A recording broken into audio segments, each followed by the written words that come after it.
Thank you, everybody. I'm glad to see a fellow mountaineer having joined the audience. We had fun in the hills yesterday. I, as a student, worked here in the Lake District in Grasmere in a small hotel. And it's been fun over the years to come back and revisit the lakes and walk around in the mountains here. And I do hope that they will take you hiking out in the mountains as well. Very inspirational. I'm going to talk about numbers and accounting and making some links with finance and see how many of you enjoy that. Can I ask you, raise your hands, whom of you are good with numbers? Raise your hands, don't be shy. Who's good with numbers? Quite a number of you. So, you know, I'm one of those people who at school did reasonably well in mathematics, but my wife is one of those people who would automatically say, I enjoy numbers. And at school, if she didn't get 100% for the mathematics test, she would be disappointed. Whereas if you throw a big mathematical formula at me, I tend to get stage fright. And I find with many of us, you know, you need to get yourself to work with numbers. There's a certain stage fright that people get, but there is a bit of laziness sometimes as well. And in my career, I've been kind of forcing myself to get closer to numbers and to get to a better understanding as well of corporate finance. A lot of my career was in the public sector, and I increasingly worked with business on sustainability issues. I became fascinated with management and eventually decided to go and do an MBA, and then I discovered corporate finance. And I realized we have two communities here that are not talking to each other.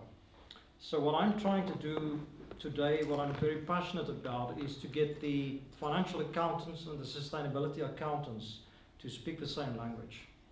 That's really what I'm passionate about today. And in preparing for this presentation, I read an old favorite, which I think is prescribed material for your coursework, Small is Beautiful, by Fritz Schumacher, a German who spent most of his life outside of Germany, avoiding Nazi Germany at the time of the Second World War, among others. And in a post-World War Europe, advised the British government on restructuring the German economy in the post-World War Europe. So some interesting thoughts from Schumacher, and I found that a number of the things I will remind you in some of the slides here actually question what I'm going to tell you. But I find it's good to also, you know, critique myself and to test ourselves, and you may find that many of the wisdoms that he came up with are still equally relevant today. So as you heard at the beginning, the question for me is, there's a lot of excitement today about data, about big data. When I worked in the UN and I was involved in the preparing of big global events like a Rio Earth Summit in 2012, or a 2002 World Summit on Sustainable Development in Johannesburg, the question was always, what's different today, after 10 years, after 30 years? And one obvious thing we could say is today, with this massive information, the internet economy, you could say information overload, if anything, we know so much better in how far we're on the wrong path. But it remains to be seen in how far we're closer to getting to the real solutions. So, if I just remind you of some of the modeling simulation done by MIT for the Club of Rome group back in the early 1970s. The Club of Rome in the early 1970s underestimated the power of technological innovation. But fundamentally, the forces they pointed to are still equally relevant today, and some of the worrying trends that they pointed out are still equally relevant today. If you look at the trends today in terms of population growth, availability of food per capita, availability of resources, industrial output, etc., there is still serious cause for concern.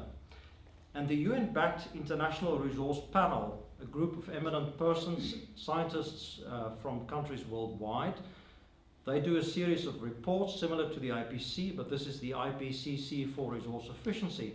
And in their reports, they highlight some key drivers behind an ongoing problem of what is called the global resource challenge. And these two key drivers remain population growth and rising income levels. The fact is still that the more we earn, the higher the income levels, the more resources we tend to consume. And the challenge then, of course, what they highlight at the level of economies, but at the level of the enterprise as well, is the challenge of decoupling. Decoupling increasing economic growth from increasing negative impact, for instance, on the environment, and reducing that resource use that goes hand in hand with economic growth. So if you look at their calculations and the work scientists do worldwide, looking at typically all resources, use of energy, use of water, land, biomass, materials, they would point out, for example, that on average today, a citizen from India annually uses maybe 4 tons of resources, compared to a developed world citizen of, say, Canada, that annually uses more like 25 tons of resources annually. So a severe challenge, especially on the consumption side, for industrialized countries that we're still faced with. And how do we respond to this? You can ask yourself to what extent there is more of Malthus in you, or whether there's more of Adam Smith in you, 2 different worldviews going back to the 1700s. Malthus looked at growing world population and felt we will not be able to keep up in terms of food supplies, and we're severely going to suffer increasingly from problems of famine, etc. Whereas Adam Smith, a bit older, writing more or less at the same time, had more faith in the ability of entrepreneurship and economics and competition and the dynamics of supply and demand for us to come up with solutions in taking on these challenges. Now, if you look at the trends today of commodity prices, in recent years commodity prices have dropped, but there is a significant overall trend since the 1990s of a massive increase in commodity prices. If you look at the commodity price index supplied, for instance, by the World Bank family and used by McKinsey as reflected in this graphic. So for some, looking at that trend in commodity prices since the 1900s, this signals potential very significant risks. They would say historically, those times when we had this explosion in commodity prices, we end up with crisis events like world wars, for example. And that would be the sort of more skeptic view of a Malthus. But then you also have the view of others who say, no, but this presents us with opportunities. For example, 2 authors here of the book The Resource Revolution, Matt Rogers from McKinsey and Stephen Heck from Stanford University. They argue that second graphic reflects commodity price movements in the United States since the 1800s, a similar pattern as you saw in the earlier graphic on the global trend. And they say we're entering a 3rd industrial revolution. Previously, we had a revolution of mechanization since the 1770s onwards. We subsequently had a revolution of urbanization. In the first, we had radical improvements in the use of labor productivity. In the second, with urbanization, we among others had radical improvement in the use of capital. It's among others banks, big banks that funded massive industrial urban development. But now we're entering a phase of the so-called resource revolution, 1990 onwards. And for them, this presents a massive window of opportunity. I'll talk a little bit later of what they mean by a resource revolution and what the implications are for you at the enterprise level. This topic, of course, is tracked by governments and public institutions worldwide. And you can ask yourself, all this fascination with data about where we're heading, are we moving towards, shall we say, global governance by indicators? I came across this research project at New York University, an Institute of International Law. It's a research project called Indicators as a Technology of Global Governance. And they point out two salient features of indicators. Indicators are very convincing. They have powerful associated assertions. They have the ability, bring the ability to compare and to rank, etc. And you have discussed already some international efforts, also by different governments, to take stock more effectively of what is happening from a sustainability point of view. For example, negotiation of sustainable development goals, defining certain targets and indicators associated with each of those SDGs. There is today also the SDG Compass that highlights indicators at enterprise level that could be used to track the contribution of individual enterprises to those SDGs. Governments are also working to expand conventional national economic accounts in producing, for example, social or environmental economic accounting systems at national level with a more effective stock taking of trends in resource use at country level, at national economy level.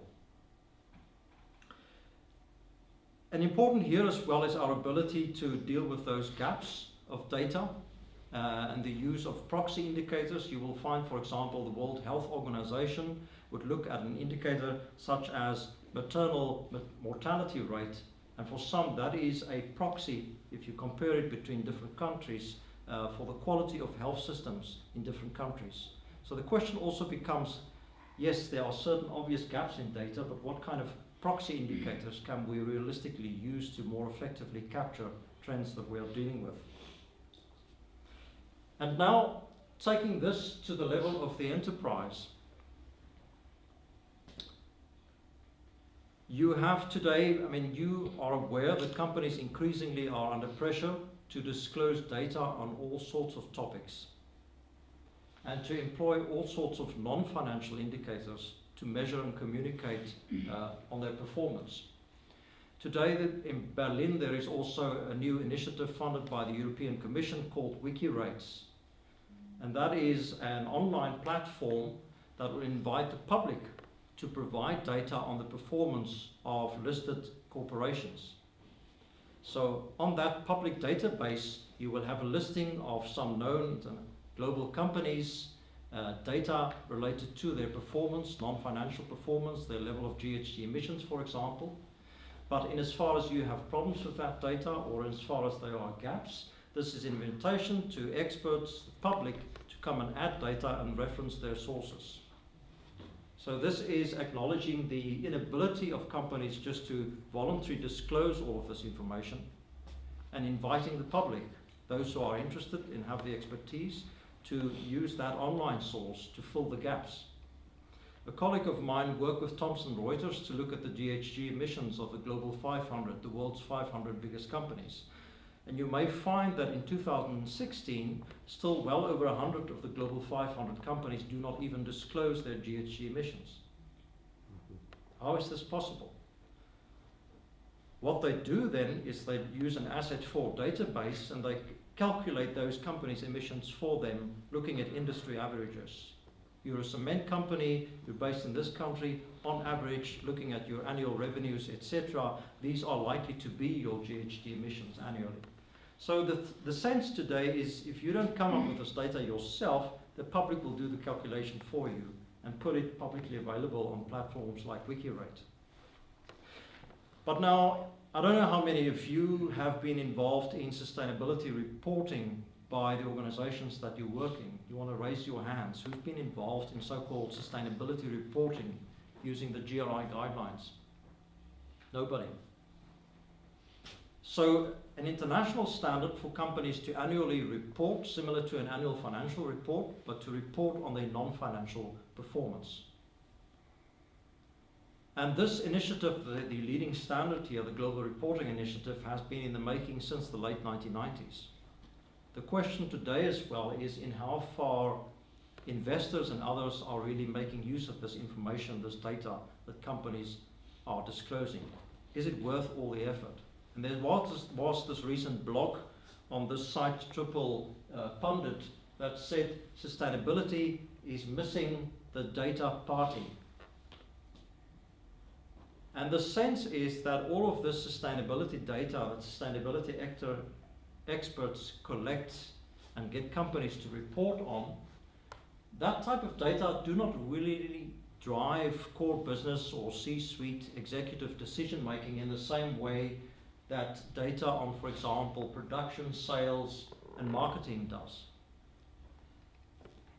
And the conclusion here is that the sustainability experts and the data experts need to sit at the same table and figure out ways in which sustainability data could be shaped in a manner that it is more action-oriented, that it is more decision useful and actionable, and find ways in ensuring that these data on sustainability performance actually enter decision making at senior executive level when you're looking at core business. Now, we talk about the pressure on companies to disclose more information. 10 years ago, I initiated the series of reports called Carrots and Sticks that does an overview of disclosure requirements worldwide, mandatory and voluntary. Initially, we focused on OECD countries. Last year, we published the fourth edition of this report, and it's now an online database. In 2010, we, for example, came across 142 standards and laws for sustainability reporting found in 30 countries. And with the most recent edition of this study, we found 383 reporting or disclosure instruments from 64 countries, including the world's 60 biggest economies. So there is still significant growth in disclosure requirements, mandatory and voluntary, in leading economies worldwide. And significantly from the last report is we see greater activism on the part of stock exchanges and financial regulators in asking companies to disclose more data. In emerging markets, often it is the stock exchange that takes the initiative. In South Africa, the Johannesburg Stock Exchange was the first to make it a listing requirement for companies to annually publish non-financial reports, or today referred to as integrated reports, in addition to conventional annual financial reporting. But also all sorts of financial regulators, banking commissions, whatever the case may be, asking companies on bits and pieces of information to disclose information.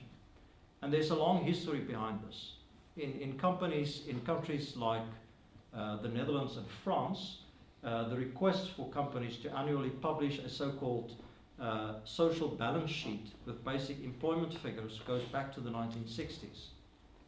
So the request for companies, for instance, to disclose, publish data on human resources, on employment figures, there's a long history behind that. That's nothing new. Now, what do we do with all this data?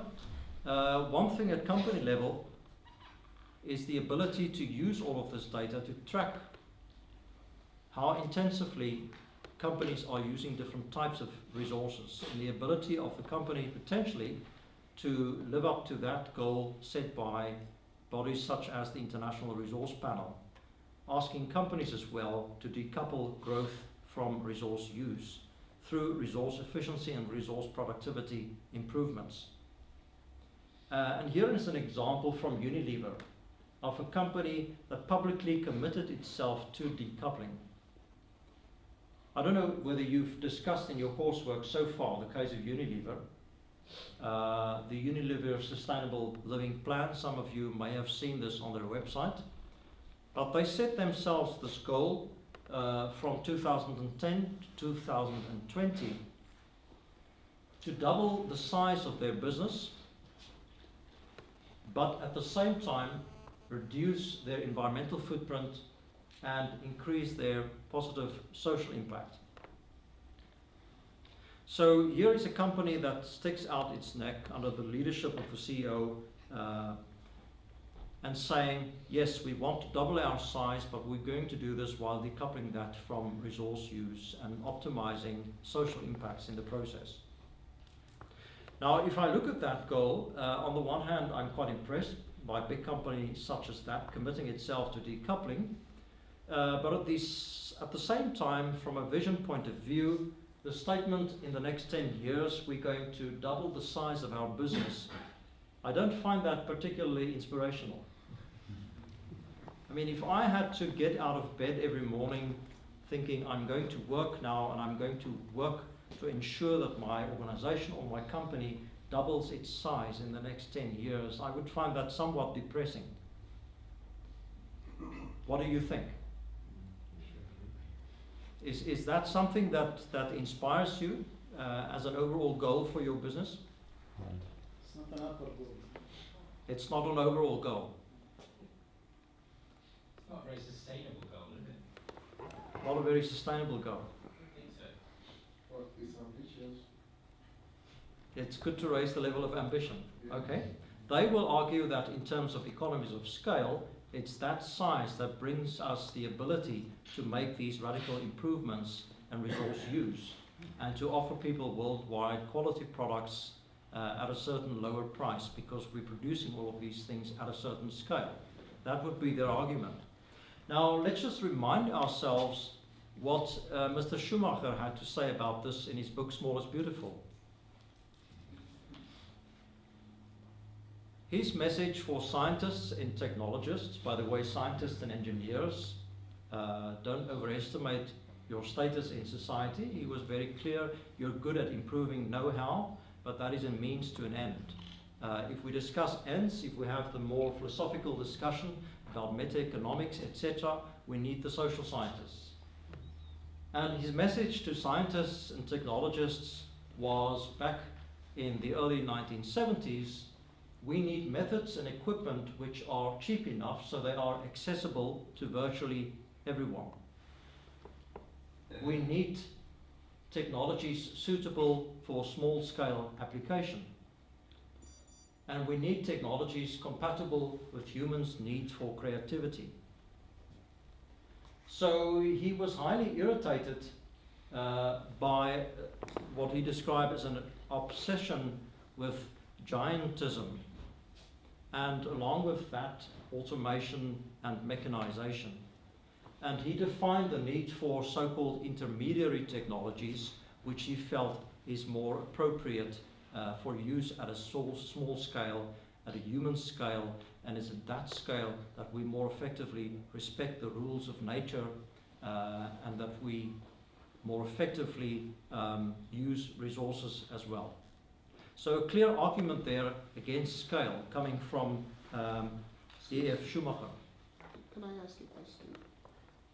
When Schumacher says cheap enough so that they're accessible to virtually everyone, did he also consider quality and price? Is it possible to have cheap product and quality product and affordable? Yeah. He was arguing, in the case of an intermediary technology, he was saying if you have two options, a very cheap technology at $1 with limited functionality, and a very expensive technology at $1,000. What he had a problem was the tendency, often seen in development aid as well, is of taking a highly developed technology and put it in the context of a certain society that doesn't have the capacity to take up that $1,000 technology. And he is saying in that context, rather introduce a $100 technology. So between these two extremes, find the intermediary technology. Intermediary in terms of price, but also intermediary in the sense that it can have greater level of take-up in society. It's more accessible, and functionally it makes more sense in that situation. Some people had difficulties with that. People in, let's say, lesser developed societies would often say, you insult us by not giving us the best technology.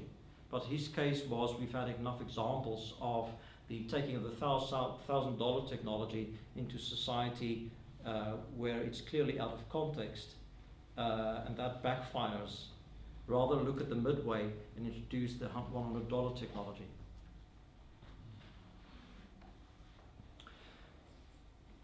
So again, we will question some of his assumptions as well. For instance, looking at the next slide, I highlighted the global resource use challenge.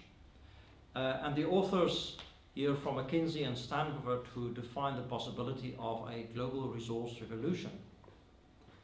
They say for you as a business to effectively decouple, keep the following in mind. They say resource productivity is not relevant until it reaches massive scale.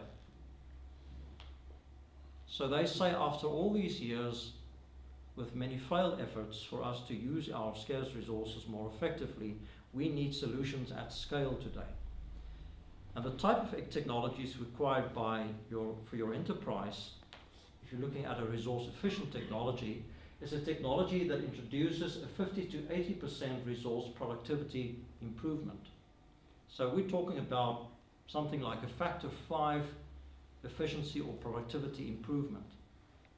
And historically, that is the equivalent of something like, do you remember the old Walkman that as a kid you maybe used to listen to music? The Walkman then replaced by the iPod. That is the type of, from this big piece of equipment going to this small thing, that is the factor 5 or factor 10 type of efficiency or productivity improvement that we're talking about, and reduction in material use in the process. And he's saying while you as a company needs to introduce more of those sorts of innovations, very demanding, you have to ensure that that new product that you introduce into the market should ensure a 2 years or less payback period. So a radical resource productivity improvement with a relatively short payback period. You also have to look at your business model. Is productivity, resource productivity built into the business model of your company? And you need to have the ability to deliver at industry scale. So again, a somewhat contrary argument to what we've just heard from Mr. Schumacher with his proposals from the early 1970s. And then in all of this, if you look at things like payback period, the question for you as a business person, for example, again, is what is the business case for taking on these very ambitious goals and targets? So I will show you some slides on the so-called business case for sustainability, on which I did quite a bit of research some years back. I will add a qualification here. Some argue it's not good enough to focus on the business case for sustainability, because focusing on the sustainability business case and improved efficiency can simply mean you're in a ship that's going south, and efficiency improvements means the ship is going faster, but it's still going south. Whereas from a sustainability point of view, maybe the ship should be turning around and going north. So there are limitations to a focus on the business case, risking the ability to ask some more strategic questions, because you may be finding yourself in a ship that needs to be turning around and going the opposite direction. Still, I would argue, even if your ship has to turn around, making the argument along the way to senior management, you're always going to be challenged to make the business case. You can't get away from that, even when you're going north. So fundamentally, a business case will always have to be made in a commercially driven enterprise. Now again, what does Mr. Schumacher say? He's saying the method of economics today, he was referring to the early 1970s, really tells us something, if something is uneconomic, it doesn't make sense. That's the quickest way to write something off. You describe it as uneconomic. That's the quickest, the easiest way to put a question mark behind somebody's proposition. You say it's not economical. And something is uneconomic when it fails to earn an adequate profit in terms of money. The method of economics does not and cannot produce any other meaning. Now, he wrote that in the early 1970s. I would also question the common statement that people have that saying in business it's all about profit. If you look at some gurus in corporate finance, such as Mr. Alfred Rappaport, who wrote a book in the 1980s on shareholder value, he defined the so-called core financial value drivers. I will show them to you in a while. But if you look at those core financial value drivers, corporate finance gurus like Alfred Rappaport was clear that business is not only about maximizing profit. More important than profit, any serious investor will tell you, is the sustainability of longer term cash flows. Your business can be highly profitable and go bankrupt overnight because of cash flow problems, right? So this common statement that, I mean, I'm looking now at the level of business economics, and I'm just saying this common statement that businesses only want to maximize profit is somewhat superficial. If you look into corporate finance, there is more to it than just that. So let's look at how researchers over the years, let's say the last 20 years, have tried to define how business create value, what does value mean, and how do you create value from a sustainability point of view. In this research, a survey was done by McKinsey, a global executives research project, interviewing executives worldwide, and they defined value creation levers to identify how different sustainability actions feed into core business decision making. And at the heart of that, the question was, how do all of these sustainability actions impact your growth prospects, your risk management, and your return on capital? So that's the heart of the matter. All these social responsibility ambitions that you're asked to take on board, or sustainability actions, how does it feed into those three core variables through different value creation levers, such as accessing new markets or reducing operating costs? Another piece of research by MIT Sloan, a survey of over 1,500 business leaders worldwide. They identified what they call the sustainability value chain. And you will see on the left-hand side, their entry point was finance. They look at total shareholder return. They look at profits and cash flow and valuation multiples. And feeding into that, margins, revenue growth, cost savings, market share, risk premiums. And on the right-hand side, they list all sorts of sustainability actions and how this may feed into these core financial performance indicators. But their entry points here is a focus on the different financial performance indicators that you look at in business. This is another research project from the late 2000s by the European Network of Business Schools, and their entry point was corporate social responsibility and sustainability. And they identified what they call a value creation framework. And their entry point is different social responsibility value drivers. They define them as organizational drivers, customer drivers, society drivers, natural environment drivers, innovation drivers, and corporate governance drivers. And then eventually considering how your performance in all these different areas, for instance, how you deal with society, engagement with communities, your social license to operate, how that eventually impacts your financial performance, which they categorize in two sets there: revenue-related outcomes and cost-related outcomes.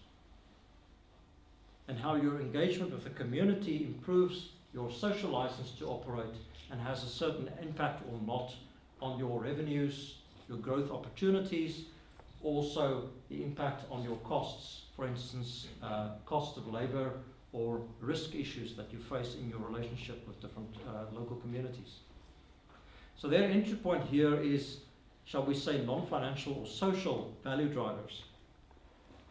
Now, having looked at various articles by researchers and business organizations of the 2000s on the business case, with a colleague I defined this, what we call a green business case model, which focuses on environmental actions that your business can take.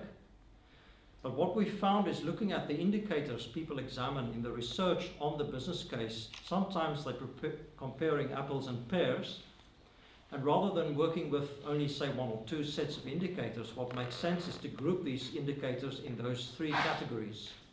On the left-hand side, you have different types of environmental actions. You can look at a social agenda and ask yourself about different social actions a company can undertake.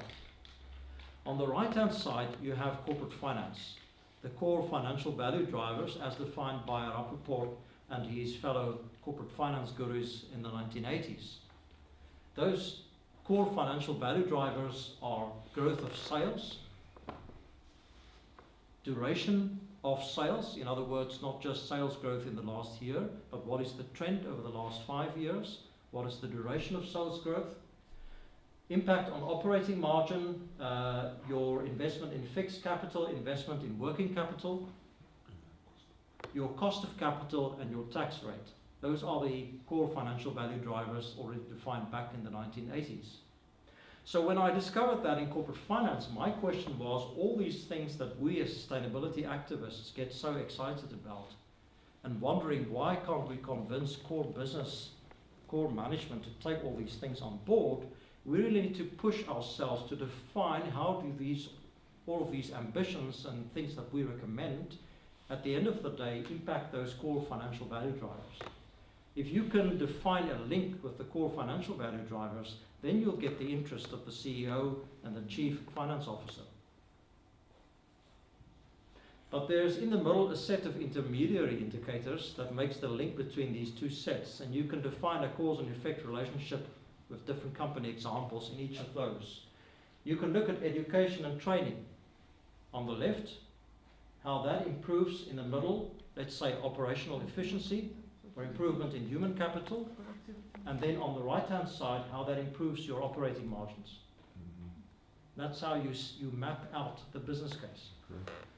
You can define, look at the top, how you use eco-design or introducing certain socially labeled goods and service, and how that helps you to improve in the middle your customer attraction or your brand value, and how eventually that has a positive impact in the last column on your growth of sales or your duration of sales. Your ability to attract not only more customers but also retain those customers, thinking of the reputation of your company.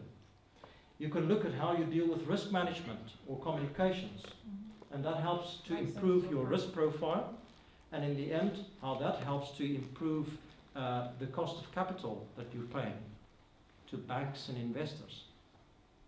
So you can map that cause and effect relationship, making the business case, looking at your industry context, looking at the context of your business.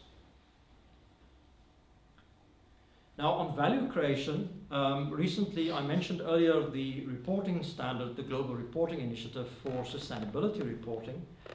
The accounting community also realized in the last 2 decades that there are some serious problems with conventional financial accounting. Before global financial crisis in 2006, the CEOs of the Big Four came out with a statement, headline news in the Financial Times at the time, saying our current financial accounting model has become redundant. And this was in a response to things like the Enron scandal in the 2000s. And what came from that was a realization that also we need to revisit the shortcomings of conventional annual financial reporting. Many would say these reports, thick reports, are full of clutter, lots of information that is hardly strategic. I usually show people a copy of the annual report of the Swiss UBS Bank. You know, it's a real Bible. Now this is where an investor say, I'm not going to read all of this stuff. This is not strategic. This is not the most relevant strategic information that I need. So in response to this, since the 2000s, there has been a development of a new standard defining some sort of midway between financial reporting and sustainability reporting, which is called integrated reporting. And the standard is promoted by the International Integrated Reporting Council with a secretariat in London, the so-called IRC. And in the standard, they have this, which is called the octopus model, because it's so complicated, seemingly. In the standard, they define the 6 capitals, which is nothing new to those of you who work in sustainability, but this is taking the 6 capitals and introducing it to, for instance, the finance community. Highlighting that we're looking here at more than just financial capital. We're looking at human capital, natural capital, intellectual capital, societal capital, social and relationship capital, it's called in the standard. And we're also looking at financial and manufactured capital. So different types of capital. And you're challenged in this integrated report, which is supposed to be a more concise synthesis type of document, in addition to your conventional sustainability reporting and financial reporting. In this integrated report, you're supposed to give a description of how you use those different capitals on the input side. In the middle of that graphic, the octopus model, you find a description of your business model. How strategic is your business model, for instance, in dealing with the problem of global resource use scarcity? Let's say you're a producer of beer and you operate in a country of severe water scarcity. How resilient is your business model to cope with that reality, that risk? And then on the output side, again, what is your impact on those different capitals? Those that you own and those beyond your ownership, which is often seen as externalities, capitals owned by others or capitals in the public domain. So many large corporations worldwide are struggling with the application of this model and figuring out what is the best way to do this new form of reporting, which is called integrated reporting. Just look at one of those capitals, natural capital. Natural resource economists. Do we have a natural resource economist in the audience? Do we have an accountant in the audience? Don't be scared. 2, 3. 3 accountants. No more? Okay, we'll get back to you. Prepare yourself. So, natural resource economists in recent years, well, I should say since 2 decades, have done extensive work to refine their ability to put a value on the services that we get from nature, so-called ecosystem services. And this study under UN auspices came out in 2005, the Millennium Ecosystem Assessment, categorized those services we get from nature. And at the heart of it is these 3 categories. We get provisioning services from nature, goods we get directly from nature that we use. There may or may not be a market value, but a market value is more likely. Things like timber, there is a timber price in the market. In your country, there may be a price for water that you're using. Fish, whatever the case may be. There is regulating services that we get from nature. For example, the regulation of the climate. Flooding regulation, thanks to wetlands or forests. The control of natural processes by ecosystems, that is what is at stake when you look at the regulatory services that we use indirectly. And then thirdly, cultural services that we get from nature. I saw some of you are from the tourism industry. You may be aware that economists have tried hard to come up with economic values for the services that you get in tourism from nature. The aesthetic value of, let's say, a World Heritage Site. And finding ways of quantifying, putting a dollar value on that site. For example, surveying tourists. In my own country, you have a World Heritage Site on the border of Mozambique. How much is a tourist from Cape Town willing to go and visit the World Heritage Site in the north of KwaZulu-Natal? How much am I willing to pay for my flight ticket? How many days am I staying there? How much am I willing to pay for entering that natural reserve, the wild park? So they add up all these figures and come up with financial values. Put a dollar tag on an ecosystem service that we get from nature. So the assumption is that if we can put a dollar value on these things, we will use these things more responsibly. Of course, not everybody feels comfortable with this approach. We go back to our friend Mr. Schumacher. He's somewhat irritated by the obsession with trying to quantify everything in economics. And he's also saying the reign of quantity celebrates its greatest triumphs in the market, everything is equated with everything else. To equate things means to give them a price, and then it makes them exchangeable. To press non-economic values into the framework of economic calculus, economists use the method of cost-benefit analysis. So he's saying this attempt to quantify everything like the services of nature, and then additionally do a financial evaluation to come up with dollar values, all in the name of being able to compare everything, is just a commercially driven exercise heading towards, unsustainable exploitation of these resources. Any views from the audience? What do you think? Do you think putting a dollar tag value on a piece of nature is going to help us to use that piece of nature more responsibly?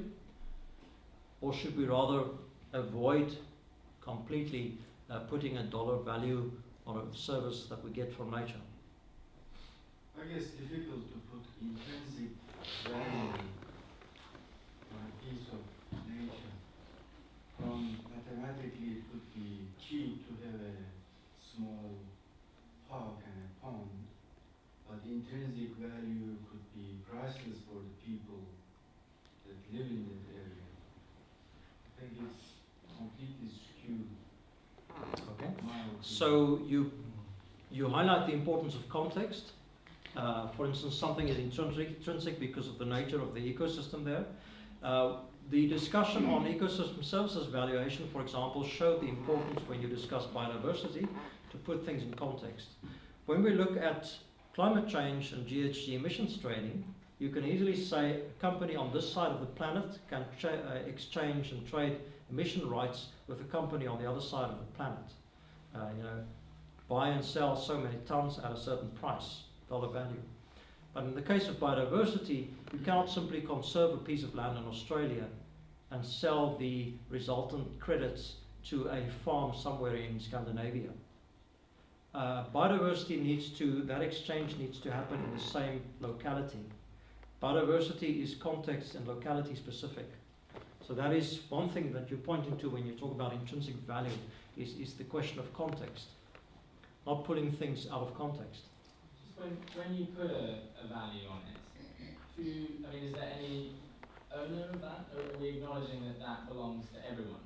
That natural beauty is not owned by anyone. Do you know what I mean? Because I think if you put a value on it, and then you say that belongs to everyone, then you could say anyone who wants to use that or damage that sort of owes everyone else for that. Something they're removing that used to be ours. Do you know what I mean? It's going to differ case by case. Often these may involve public-private partnerships. In South Africa, in KwaZulu-Natal, the paper company Mondi, one of the biggest in the world, did a project where they needed more land for forestry, but they're also highly reliant on water services. So they did a land swap with local government to plant forests on less productive land in return for water rights, etc. So that is a public-private partnership between a public authority, that is the owner of a certain piece of adjacent land, and a commercial piece of land, and a company that also had to negotiate certain water rights with local communities. So often, you have to look at the case, what is the ownership involved here. And obviously at the point at which a piece of land is determined to be a World Heritage Site, then there is a recognition that this has a certain public good value that goes beyond and is more important to allowing some mining company to start a mining operation in that part of the world. So you'll have to take it case by case. But if it's in the public domain, most likely the expectation would be that the regulator will serve the public interest by introducing some sort of trading scheme with public goals in mind, but using the market mechanism for also the public sustainable development goals involved. Well, I think the issue of having to monetize or giving value a piece of environment for the purpose of economy is dangerous, because an example is what happened with the Akenwick Park, where they used for the London Olympic.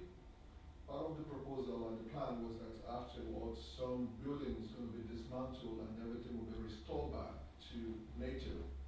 But after the Olympic, it wasn't so.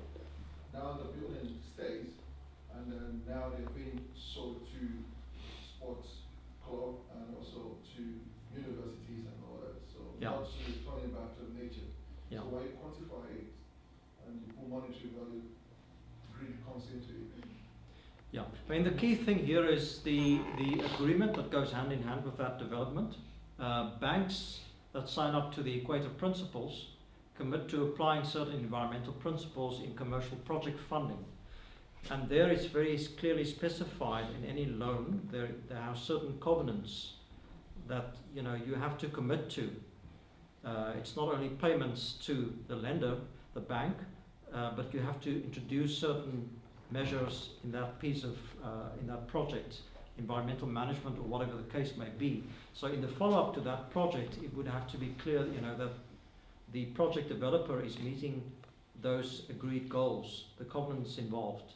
I don't know what the case was here, but it's a challenge of not so much putting a value on. Yeah.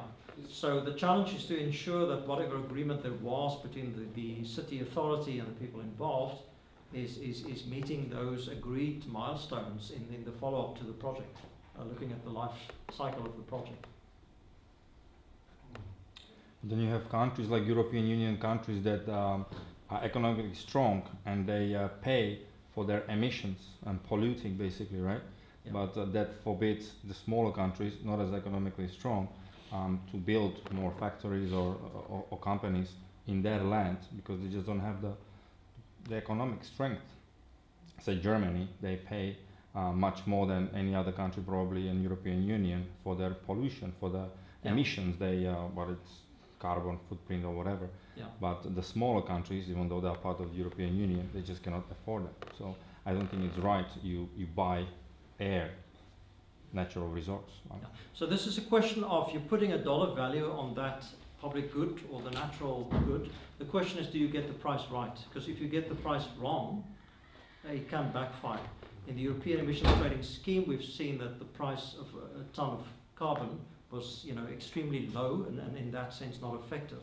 So the EU is learning by doing in this case. But fundamentally, the idea in this case is that the tax or the emissions price is meant to be a disincentive from engaging in that polluting activity, and therefore the argument would be in your small European country, if they initiate an industry that avoids those emissions, good for them, they're not going to be penalized, and the polluting industries in neighboring Germany, the price should be sufficiently high for them to move towards avoiding those emissions and the resultant tax burden that comes with it. I think it's potentially really dangerous from an environmental point of view because it kind of gives carte blanche to business and government and regulators to see everything as commodity.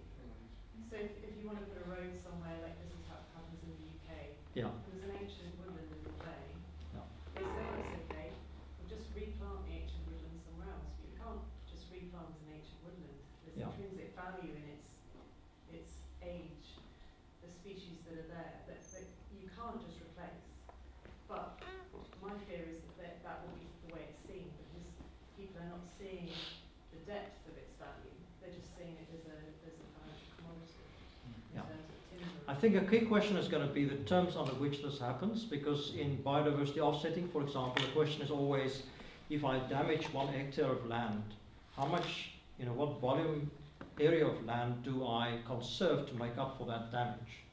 A 1-to-1 ratio clearly is not good enough. Some would say the ratio should be 1 to 10. For 1 hectare of damage, you conserve 10 hectares of land. Some would say the ratio should be 1 to 100. But you could say that we've damaged enough. We need to stop damage, especially pristine areas. Like, Yeah. But we just got to stop doing it. Yeah. And for me, this is giving permission to carry on doing it. Yeah. In the case of biodiversity offsetting, there is a so-called mitigation hierarchy, which means that in the first place you examine all the options where you avoid damage. But if it comes to the point that a certain level of damage is unavoidable, then there are long discussions about how to offset the damage and make up for it. But you're going to have to take it case by case of what is the... Somebody had a burning question at the back. Yeah, no, I actually have a different opinion in the extent that, you know, we tend to quantify everything financially and assume that it's necessarily for sale. And that seems to be the conversation that everyone seems to be having. Because there's a price to it, it's up for sale. And I would differ in the sense that if you value this at a pyramid, so $1 billion, it doesn't mean it's up for sale. It's just actually quantifying something that society can then appreciate. Yeah. A couple of weeks ago, there was actually an article about the White House, and everyone was asking what it was. Is it what, 65 or $75 million or something? But that doesn't mean it's up for sale. But society can at least appreciate that, you know, this is worth X to us. Yeah. The challenge then is within which context do you value it? Do you value a forest just for the trees, or do you Yeah. also value the grasshoppers or the ants in there? And how do you then quantify it? Okay, so a key thing here is, you know, for many in society and for some key decision makers in society to really appreciate the value of something, there needs to be a dollar sign in front of it. Now, let me just move on with the slides. We're going to get back to a number of these questions. Mr. Schumacher, as you see here, had some severe problems here as well, and said, you know, in many respects, nature is priceless. This is going the wrong way, trying to put a dollar value on it. One thing that I would simply like to flag from a corporate finance point of view as well is an appreciation of the need to some extent to come up with financial values as a management tool. When people discuss those capitals, they often end up sometimes discussing, do we have a trade-off between the capitals? And is for some financial capital really more important than natural capital and human capital and societal capital? And for me, that's the wrong way to go. We need to look at complementarity and integration between the capitals, but fundamentally, if you're dealing with a commercially driven enterprise, you need ultimately to be able to translate some basic things into financial figures. That doesn't mean finance is more important than anything else, but the equivalent for me in medicine is what I would highlight vital signs. If you go to a doctor and a doctor examines you, what's the first thing the doctor does? The doctor, the medical practitioner, looks at certain vital signs. They look at your pulse, at your heart rate, at your blood pressure, at your metabolism, at your temperature. And that doesn't mean the doctor is saying that your temperature here at this moment, or your pulse, or your heart rate here and now, is telling the full story of your life. But it's the only mechanism in the heat of the moment for the doctor to take a snapshot, stock taking, of what is the condition of your body. And then the doctor can ask, but over the last 20 years, in terms of intake, what has been your diet? What kind of food are you eating? What is your age? And maybe over the last month, what has been the trend in your heart rate and your temperature? But these vital signs are basic tools of medicine. Nobody's saying those indicators are more important than anything else. But the doctor needs these basic tools to work with. And in that sense, I would argue that these financial performance indicators, such as the financial value drivers and the accounting ratios, are basic tools to work with. And my frustration is that most sustainability activists and CSR experts don't bother to get to know corporate finance. And they understand very little of this. In the same way that when you talk to accountants, they understand very little of CSR or sustainability. So that's why I'm trying very hard to connect these two communities. But one way in describing the value of translating these things into those financial ratios and financial indicators is this parallel with vital signs in medicine. And then, do companies have the numbers to look at the status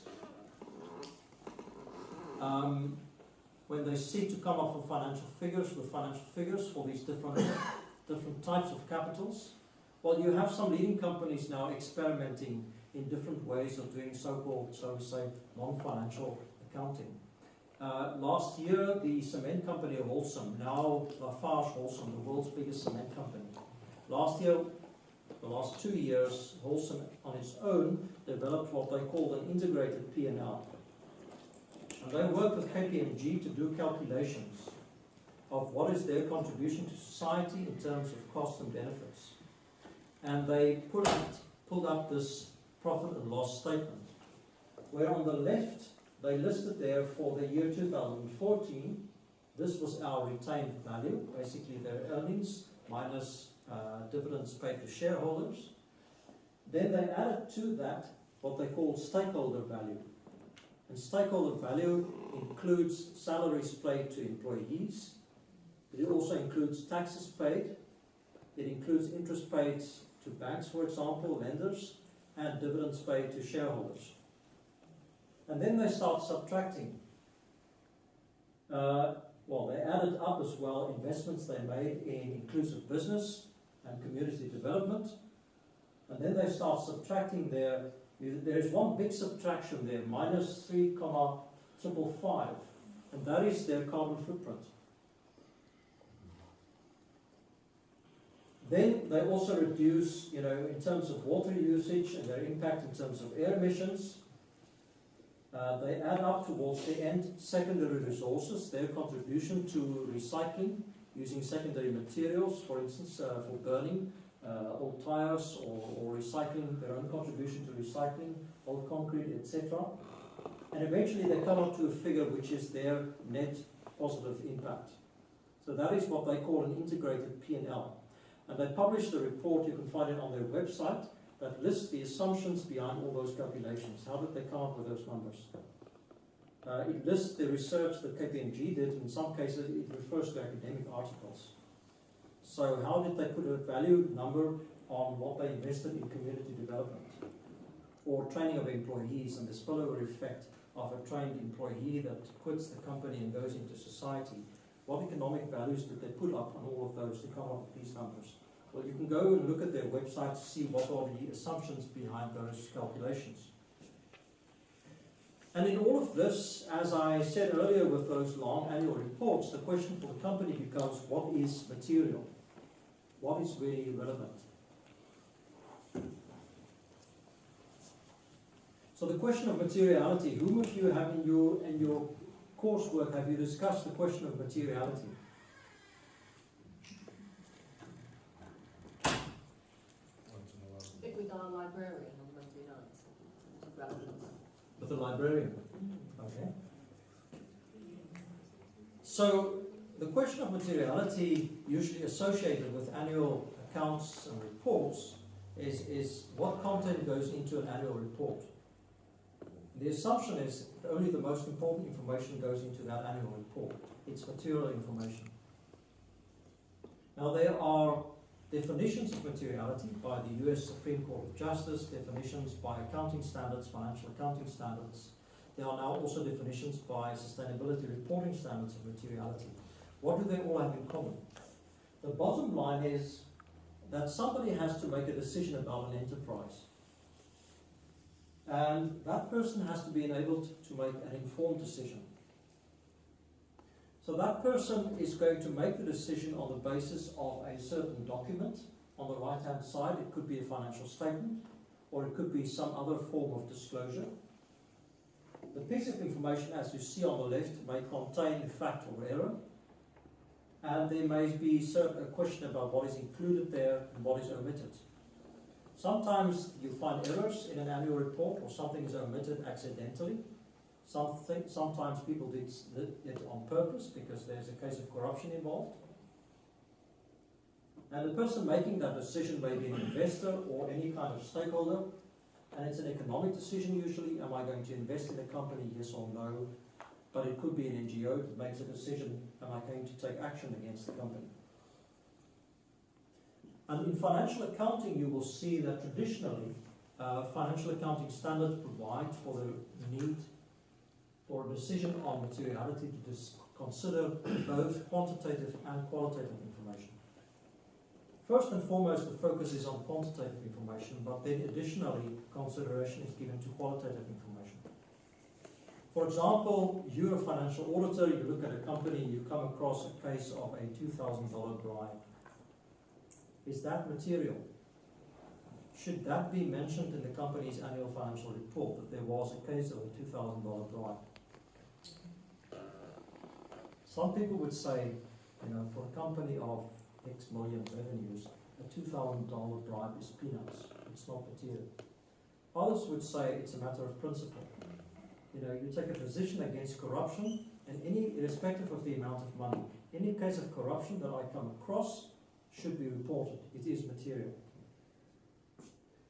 Similarly, consider financial and non-financial information. For instance, gender issues. A company that has more women on the board, does the company perform better financially? There's some studies now that show how companies with greater diversity perform better financially as well. So you'll be surprised the research that people have done. So financial and non-financial information needs to be considered in a decision on materiality. And typically, if you ask a sustainability activist or a CSR expert what is material, what should companies report on? An obvious answer would be an issue like climate change. Surely for any company, climate change is absolutely irrelevant. It's highly material. Now, if you ask a financial accountant what is material, what is likely to be the answer?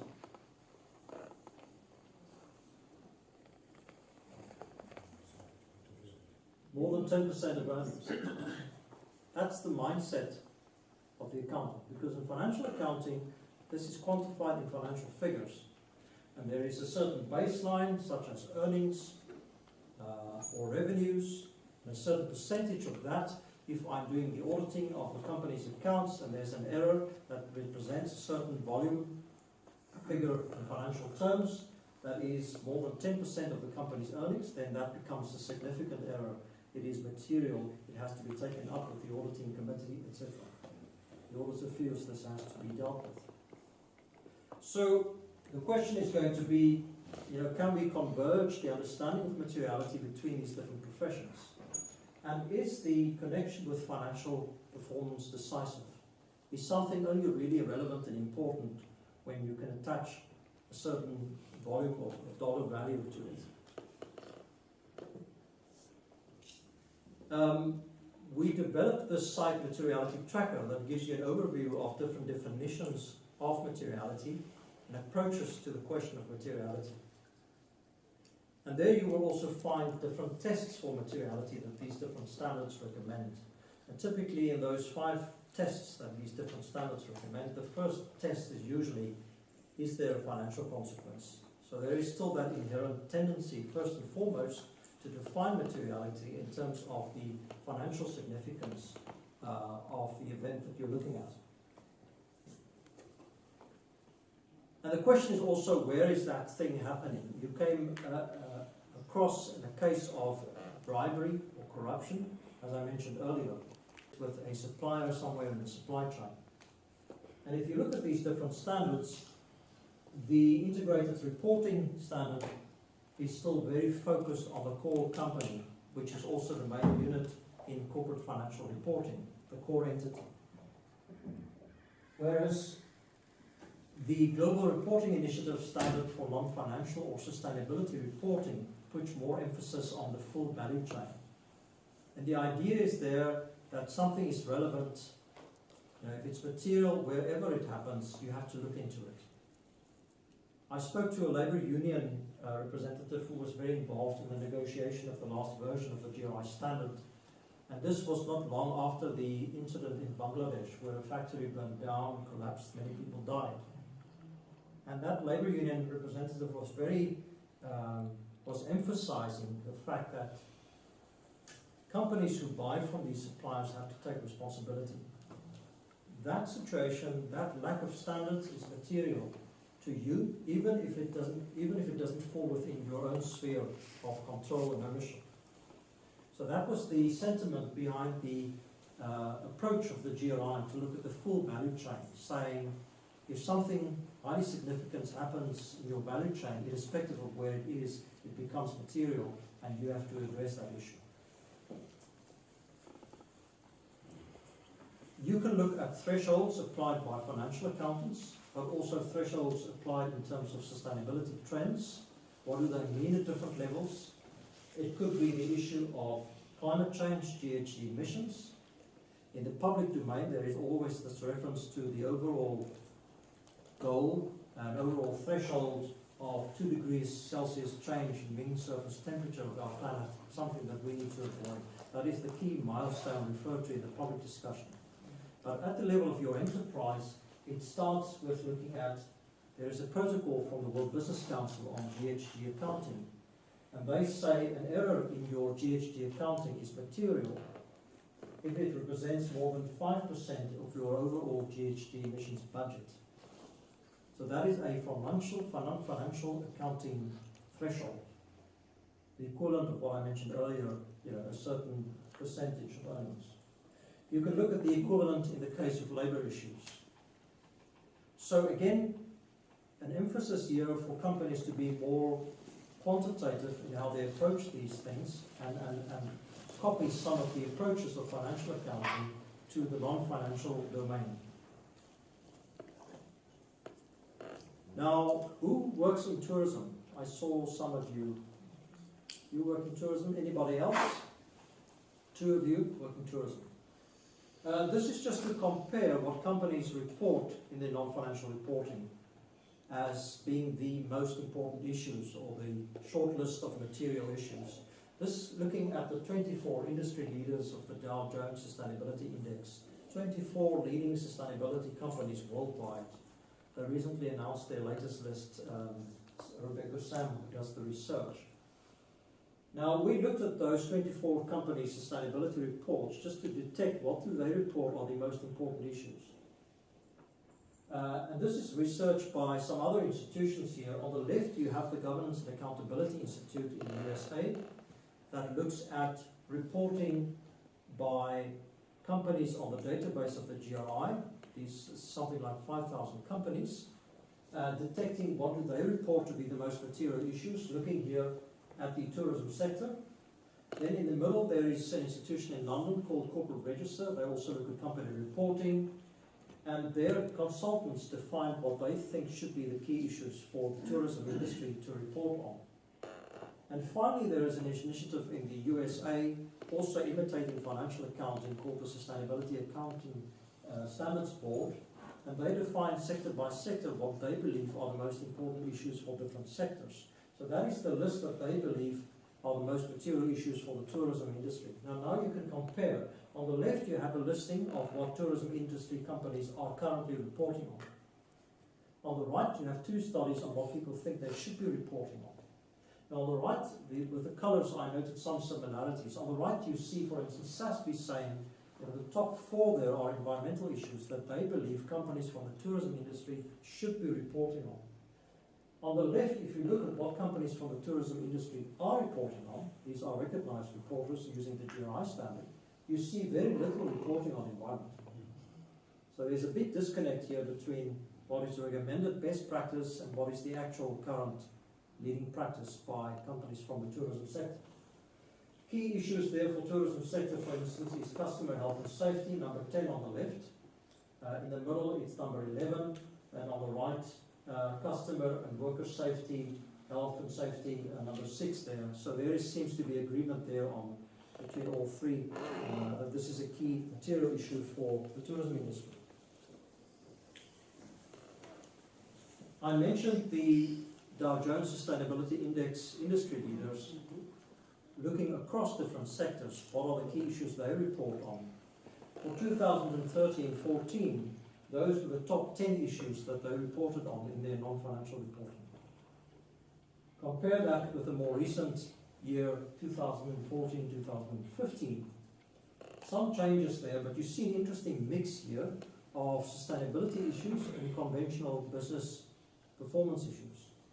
On the one hand, you see issues like human rights and labour health and safety and climate change, and on the other hand, you see conventional core business issues like product excellence and human resources.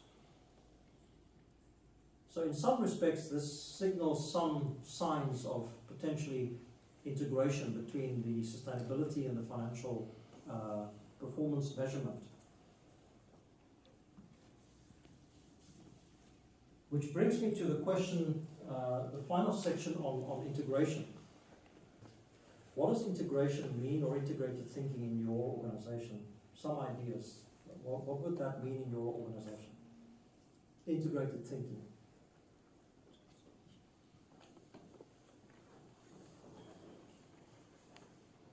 Project groups, matrices.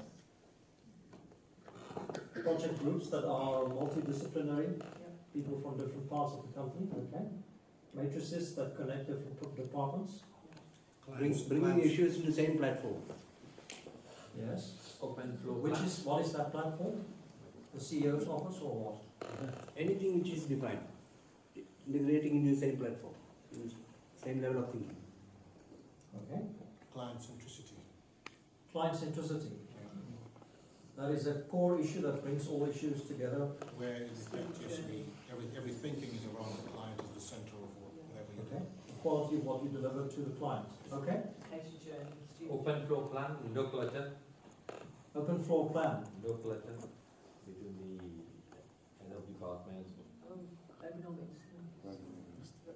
more interaction, more synergy between them. Okay, so kind of flat organization where physically also people are sitting in an open floor plan and there's direct communication between them. Okay? There is a study here by the South African Institute of Chartered Accountants that did a survey of the biggest companies listed on the Johannesburg Stock Exchange, and they identified some tools in support of integrated thinking, highlighting, for example, systems thinking, balanced scorecards, and scenario planning. There was a study done by the CIMA, the Chartered Institute of Management Accountants, and the the American Chartered Public Accountants Association. And they interviewed 300 executives from 16 countries to detect what is the level of integrated thinking in their company, in their organization. So very interesting here is what are the questions they asked to detect the level of integrated thinking? Who are the integrated thinkers? They focus on those 4 principles: influence, relevance, trust, and analysis. And then they ask each of those senior executives, how effective are you at breaking down functional silos in your organization? On relevance, how effective are you at ensuring that information, financial and non-financial information, are delivered to the decision makers in a timely fashion, for example? On trust, what is the level of trust that's between senior leaders and employees in your company? And finally, do you have a sufficient understanding of how your organization's business model needs to adapt in response to market trends? So the responses to those questions gave them an indication of which of our respondents can be dubbed so-called integrated thinkers. Do you think those questions are accurate? Do you think that's a good way of testing integrated thinking in your organization? What would have been your answers if you were asked those questions?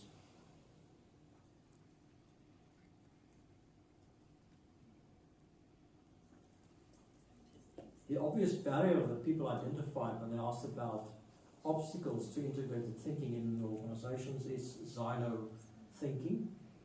People from different departments not interacting. That's one obvious barrier. Another barrier people refer to is financial accounting being very backward looking, not strategic and forward looking. Another barrier obstacle seems to be the wrong incentives. If you look at the key KPIs that are used for senior managers, they're not giving the right incentives. Anybody wants to add? What are barriers towards integration in your organization? Regional barriers, breaking down, like sort of going from brand-centric model to, I'm talking about, the company I work for, it's got offices in 3 different provinces, right? Branches all across Western Canada. And a few years ago, 4 or 5 years ago, it was all brand-centric, meaning each branch operated independently, right? And so what they did was they broke down those regional barriers and kind of went what they call an industry model, meaning that one industry, all the branches under that industry all across Western Canada under that umbrella. So regional barriers was broken down. That was pretty significant change. Regional barriers. Yeah. Okay, so you can imagine a big challenge as well for a multinational corporation with businesses in different regions, different countries. Wouldn't culture have a barrier to it as well? Culture, organizational culture. It's a key factor, a barrier to integration Economic barrier? within the company. Yeah, within the company, yeah. Meaning, some part of the company is seen as a profit center, some part of the company is seen as a cost center, and senior management gives preference to the one, and therefore lack of interaction there, maybe. So this is an ongoing discussion about how to promote integration, and inevitably, you know, the accounting profession has specific views about the role of accountants in this. This is a positive signal of mainstreaming, is that chief financial officers are also starting to pay attention. And this publication by the Federation of Accountants suggests that CFOs have a key role here with their approach of making connection between these different key areas of integrated thinking. Looking at external values, doing integrated planning, having effective governance and oversight in place, and doing integrated communications. So huge expectations here in terms of mainstreaming. Now engaging, not as has often been the case, expecting all of this to come from the Chief Sustainability Officer, but engaging, for example, the Chief Financial Officer. So let me just conclude with some thoughts about, we've discussed a lot about accounting and numbers, the power and the shortcomings of numbers. I mentioned earlier, what would be the typical answer if you asked what is material? The activist would say climate change, the accountant would say 10% of earnings, more than 10% of earnings. How do you connect these two? This type of statement makes that connection. This is a working group from the freight industry, and you have a chief executive from Maersk Line company, Scandinavian company, that says, if you don't believe in global warming, believe in the numbers. By cutting CO2 per box by 25%, we save $1.6 billion in fuel costs. Okay, so there, just in one statement, he makes that link between the sustainability variable and the financial variable. And that's the sort of integration that we're looking at. The interesting thing is, before you get excited about this, is the weaknesses of numbers. This type of survey of executives on what made you buy into sustainability, what really convinced you. This study by MIT Sloan grouped the respondents into two types of companies. There are those who embrace sustainability, and then there are the cautious adopters. And the things that more easily convince managers are things like, you know, you see in that graphic, reduce risk, reduce costs due to, you know, cutting down on materials waste. But the red line is the embracers. They are more consistently optimistic throughout. But the one thing that convinces all CEOs most of buying into sustainability is that variable on the left, improved brand reputation.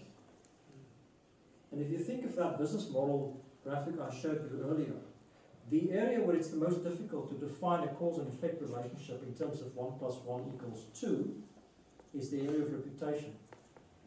So of all the areas of making the business case, the one that CEOs find the most convincing is the one that is the most subjective. It's reputation.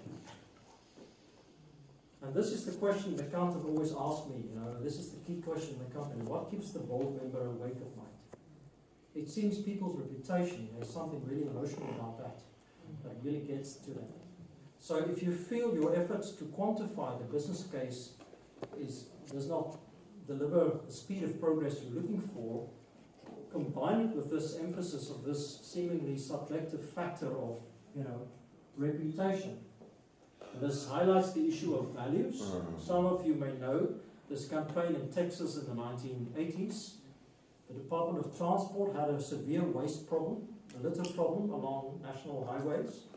So a communications agency defined a campaign to address the litter problem, and they realized the people throwing the waste along the road typically are young truck drivers.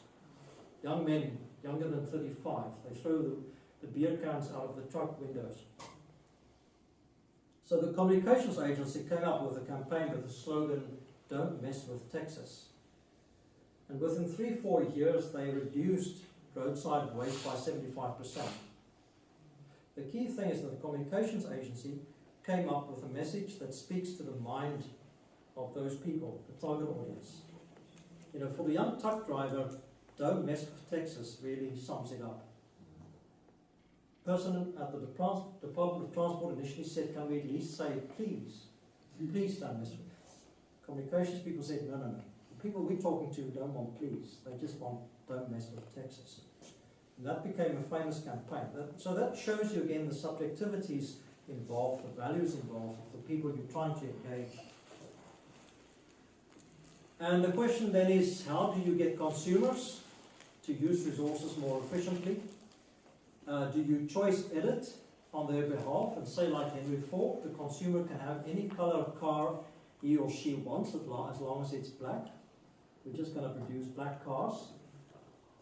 Our friend Mr. Schumacher also was very aware of the importance of education. And he said the key problem with development is not certain hard technologies. Really the key problem is education, organization and discipline. So don't underestimate the role of education in all of this and looking at the values of the people that you're dealing with. Be aware of diseconomies of scale. Scale brings enormous complexities, as the authors of The Resource Evolution highlighted. The rule of thumb is that every 10-fold increase in the scale of a project brings a 100-fold increase in complexity. It takes time to take these new, more resource-efficient products to the mass market. Look at the experience of solar technology. It's been around for decades, but what took it to the mass market was alternative business models, where banks help consumers to introduce those pieces of technology at home, to take it into the mass market. And looking at diseconomies of scale, be aware of the risks in agriculture, as we've seen in recent years, when some say there's an increasing financialization of agriculture, and the whole biofuels debate has shown the risks that a massive scale effort can bring without having thought through all the implications of that. Schumacher highlighted agriculture can't simply be about food production. Agriculture has to be about keeping humans in touch with their natural environment. So again, mass and commercial agriculture versus the ideals that Mr. Schumacher spelled out there. I conclude with the challenge for you as leaders. These are described as key responsibilities of board members in terms of the UK's Companies Act. And there are two of those areas that board members really struggle with in terms of meeting their responsibilities. And this is to exercise independent judgment and to exercise reasonable care, skill and diligence. So how can we effectively educate board members about sustainability? Because this is not something that regulations and standards can accomplish. It's a matter of education for them to exercise reasonable skill and diligence and care. Plenty of food for thought also from Mr. Schumacher about the types of principles you need to advance in large-scale organization, including the principle of subsidiarity, but also he recognized the importance of accountability at sub-unit level, even if you apply subsidiarity, meaning different sub-business units need to have accountable profit and loss statements and balance sheets. He recognized himself to make it happen effectively in a large-scale organization. So I hope there's plenty of food for thought for the accountants and the non-financial accountants among you to grapple with this, bringing together the different communities and the different forms of accounting that we have out there today.